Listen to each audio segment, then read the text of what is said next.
大家好，我是肥 K。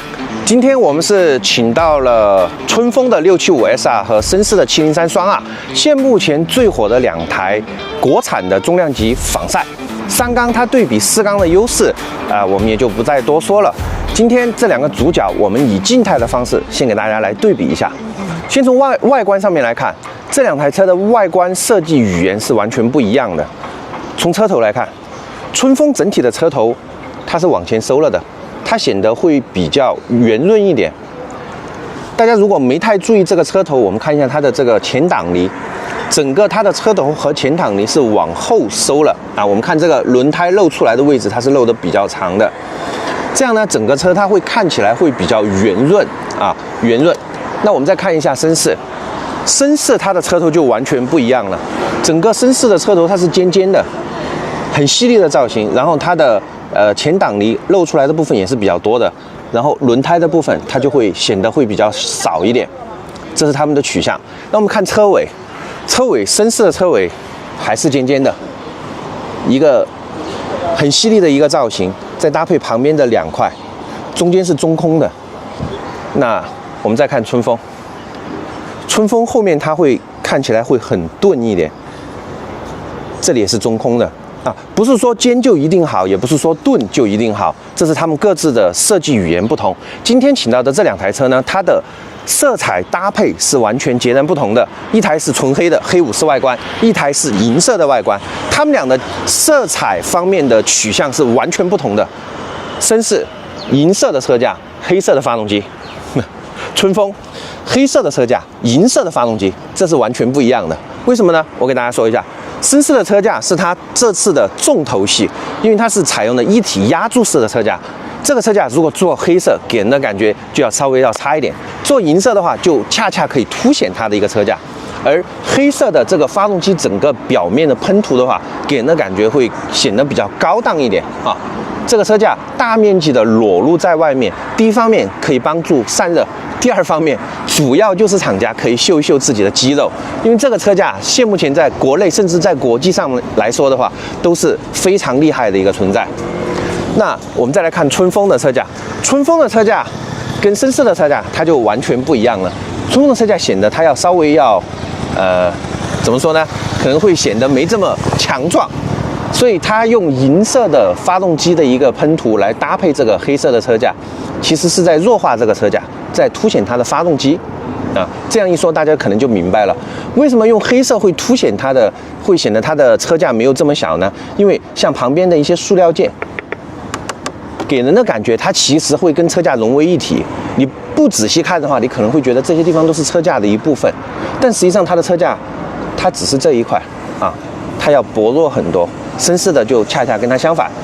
那银色的这个发动机部分呢，我不知道大家是怎么认为的。银色的发动机部分是常规很多车型都在采用的一种喷涂方式，没有大毛病。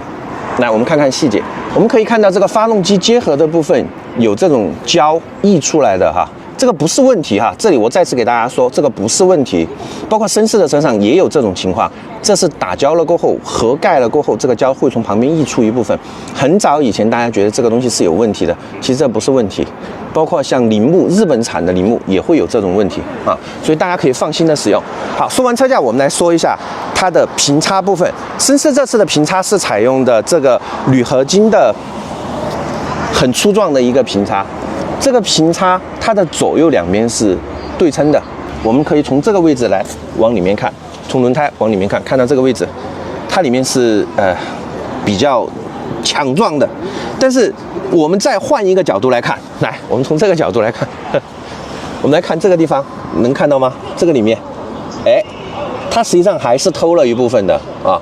所以这个如果是全做实心的话，它应该会比较重。所以厂家也是在不断的在降低这个重量方面的一些要求。好，那看了这个绅士的后平叉，我们再来看春风的后平叉。春风的后平叉这一块，它也是比较强壮的啊，但是它的左边部分的话，它实际上是做了一个很巧妙的处理。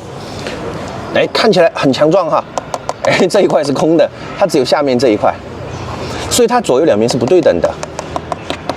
这个是相当于是后挡泥的一个部分。好，这个也不能说这种不对称的设计它就不好啊，我们只是从外观上面来对比一下。好，春风的龙头方面会跟绅士的有一点不一样，它们的中间部分都是采用的铝合金铝合金来做的，但是大家除开这一块，我们来看左右两边手把这个位置，春风的设定的话，它会偏赛道风格。因为它出来了过后，它不是两个平的，它是微微往下面在斜，所以人在骑上去过后会往下爬的比较下去。绅士呢，绅士它的整体的一个设定就是这里是平的，然后这两边也是平的。好，这是上面部分，下面部分升高脚踏。脚踏很多人本来仿赛一般会改升高脚踏，其实绅士这个脚踏已经非常的高了，这个高度已经非常高了，也就是说。这个碳地钉它可以不用放很长，可以放到这个位置来。这个车你坐上去，第一个感觉就是你会觉得脚比较高，然后人坐的会比较挺一点，就是上半身你会像是骑街车一样，下半身你会是像骑仿赛一样的感觉。这种感觉，其他车型上我暂时还没有遇到过。如果要想体会这种感觉的话，其他车型需要装一个升高脚踏，而手把你不需要做改装。那么好处是什么呢？好处就是这台车你在市区里面骑行的时候，你会直观的感觉到骑起来没这么累。但是我有一段时间我骑了这个车大概骑了1个多星期，我给人感觉就是我一上车我就感觉车很战斗。为什么？因为它脚踏让我觉得很高，我坐在上面脚踏收得很高，整个我的膝盖在这个部分收得比较起来。但是我的上身呢，因为我腰椎不太好，我的上身呢，如果是不能全面的躺在这个油箱上面的话，我的腰要发力会比较大，时间久了过后会比较腰酸背疼的。骑了1个多星期，虽然说也有，但是比我想象当中要好很多。那是因为它的整体这个手把的位置，它往上移了一部分，所以我骑在上面，只要不是很激进的驾驶的时候，其实我的上身是保持一个街车的一个驾驶方式，相应的要好很多啊。但是春风的话，它的脚踏升的并不是特别高，这个脚踏是一个传统的一个脚踏设定，但它的一个扶手它的手把整体是往下沉，大概我估计可能沉了2厘米左右，目视大概2厘米左右到这个位置。也就是说，绅士骑起来是这样在骑，而春风骑起来是这样在骑，它是2个不同的感觉。绅士的手会打得开一点，春风的手会下去一点我也不玩赛道，我不知道哪一种会好一点，这就是它们的一个区别。好，我们再看看它的发动机前面，我们从正面来看。因为刚刚看了车头了，从车头顺过来往里面看的话，可以看到它们的水箱部分。因为2台发动机都是采用的水冷的一个方式，这是春风的水箱，蛮大的。好，那我们看绅士的，绅士的水箱也是比较大，这里到这里，从下往上。但是有一个小的点，这个我不知道大家能不能看出来，绅士它在下面是有添加一个有冷气的部分大概是这么宽的一个有冷气，相当于它的散热方式是水冷加油冷，因为绅士的发动机的压缩比其实比春风要高。好，这是散热部分。那除开这个散热呢，前刹车部分，绅士的卡钳跟春风的前卡钳是完全一样的，采用了西护的卡钳。春风会多一个小的扰流罩这个所谓的扰流罩其实是一个强制进气对卡钳进行一个散热的那个东西呢，比较赛道化也可以提升一点小逼格，蛮好看的。相信其实绅士未来第三方也会出它的这个小的改装件这个其实很容易，就是强制你在跑的时候强制风进来，一直对卡钳进行散热，因为这个卡钳你在制动的时候它的热量会比较高，就是这个小作用。减震方面，春风好像是用了 KYB 的减震，这我没有去查过，因为上面没有标。这个绅士是用的马祖奇的。减震的上部的话，2者都是可调的，预站、下压阻力、回弹阻力可调。好，这个说一个小小的经验，春风的这个它可能装手机支架没有这么好装。为什么呢？因为春风这个装手机支架，现目前我们还没有找到合适的点位来装手机支架。我不知道第三方有人设计没有，这个位置是装不了的。而绅士的，它这里是有一个孔的，这个孔跟杜卡迪的装法一样，有一个螺丝伸进去，拧紧了过后，它会抱在这里，然后形成一个小的球头，然后把手机支架放在上面，横屏放在上面，它是完全可以用的。好，刹车系统，刹车系统的上面部分，绅士是采用的西护的啊，这里有标西护的直推上泵。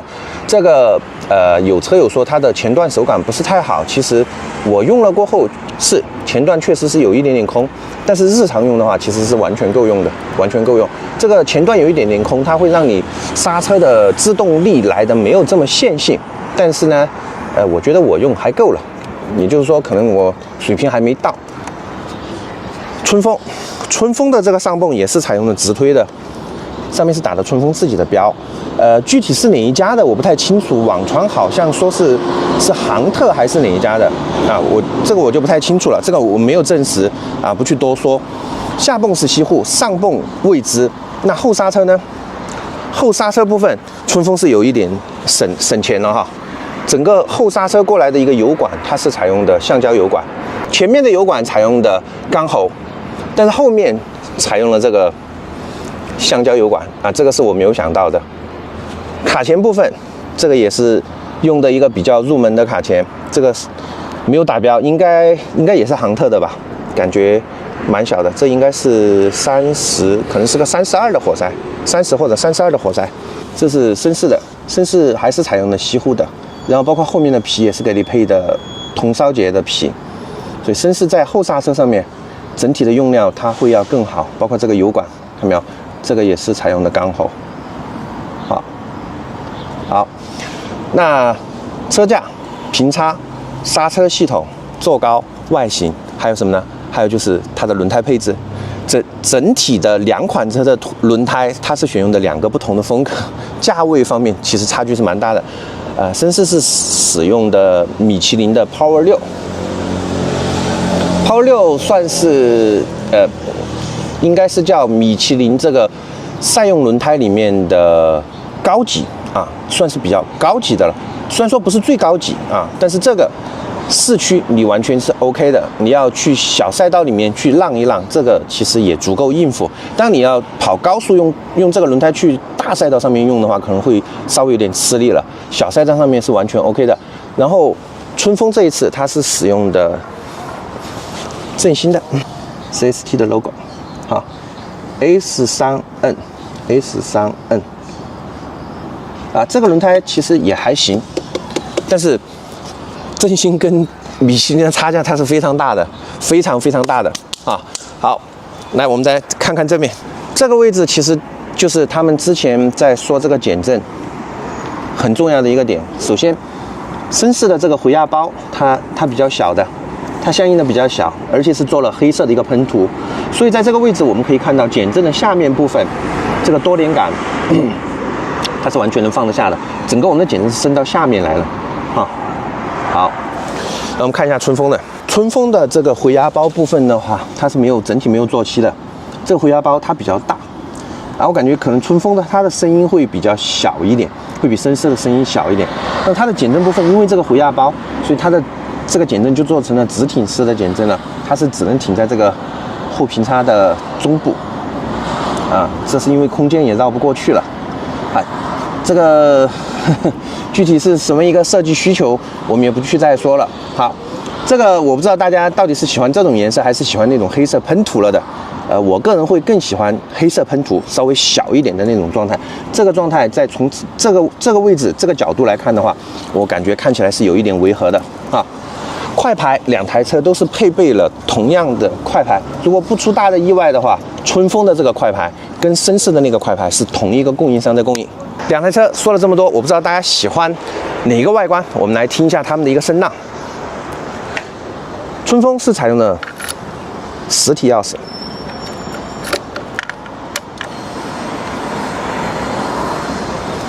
春风的仪表会稍微小一点，但是仪表的配色，质感是 OK 的。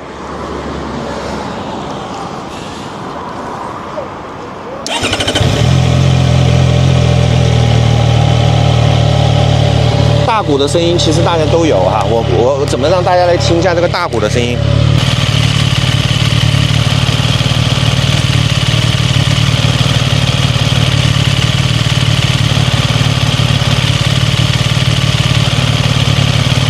它是188公里，这是一台准新车哈，老表的车。好，我们听一下它的拉起来过后的一个转速轰鸣声。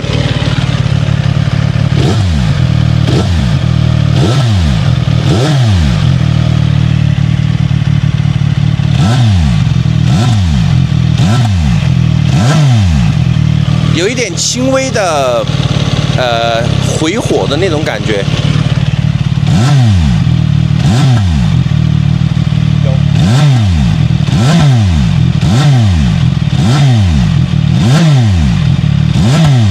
好，我们来听听绅士的。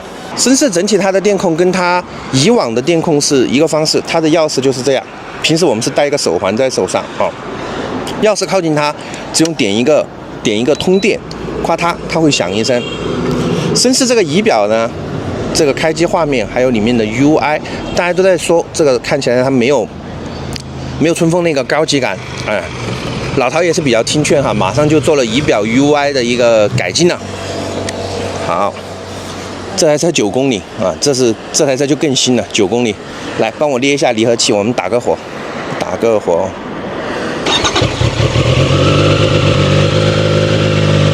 整体这个车还是冷车状态，所以它的怠速的话会去到2000转。等一下稍微热一热车，它的怠速就会慢慢往下降一点。好，我们来听一下它的大鼓的声音。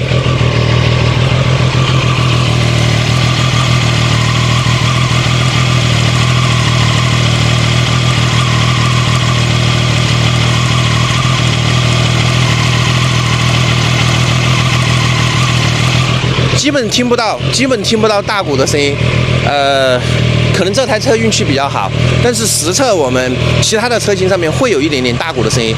如果你买到的不管是春风或者是绅士，大鼓响其实都是正常的，大家不用太去担心这个问题啊。好，我们现在来淋油试试看。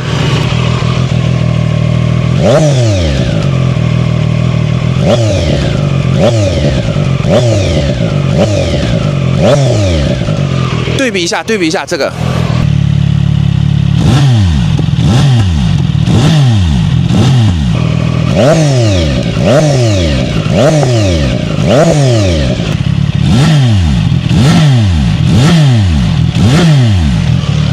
春风的声音要干一点，绅士的声音要尖一点。